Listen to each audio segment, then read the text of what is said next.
Genèse chapitre 6, verset 1.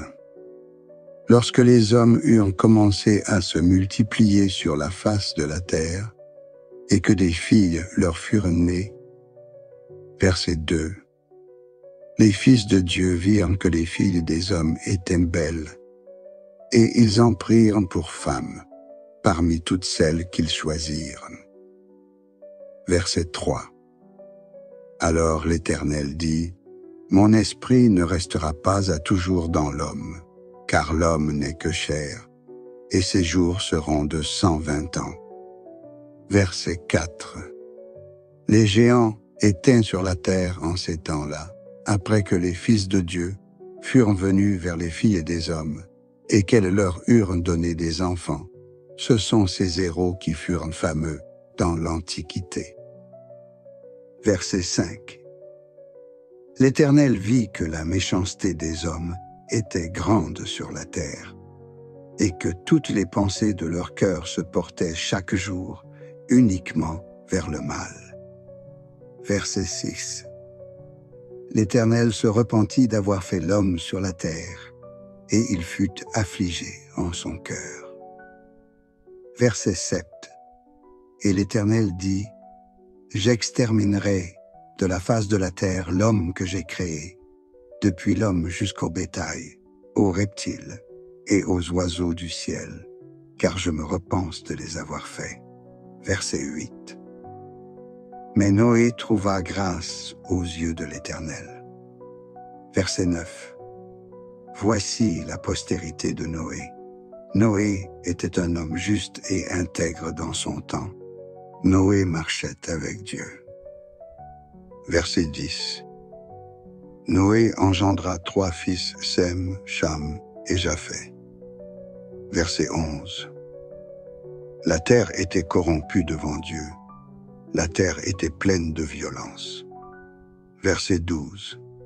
Dieu regarda la terre, et voici, elle était corrompue, car toute chair avait corrompu sa voie sur la terre. Verset 13. Alors Dieu dit à Noé, « La fin de toute chair est arrêtée par devers moi, car ils ont rempli la terre de violence, voici. Je vais les détruire avec la terre. » Verset 14.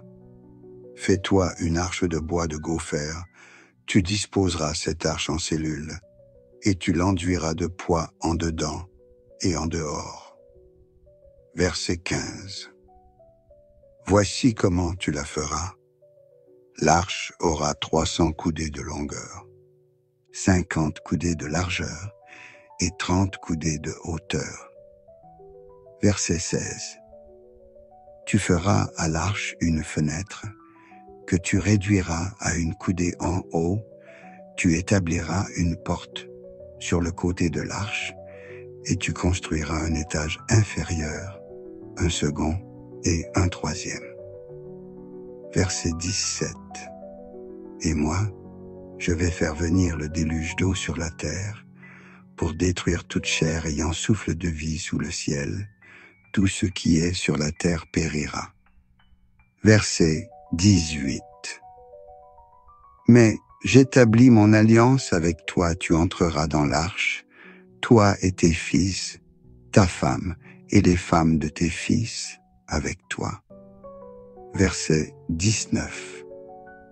De tout ce qui vit, de toute chair, tu feras entrer dans l'arche 2 de chaque espèce. Pour les conserver en vie avec toi, il y aura un mâle et une femelle. Verset 20.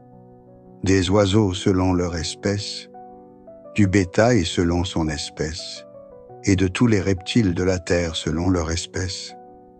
2 de chaque espèce viendront vers toi, pour que tu leur conserves la vie.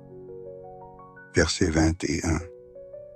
Et toi, prends de tous les aliments que l'on mange, et fais-en une provision auprès de toi, afin qu'ils te servent de nourriture, ainsi qu'à eux.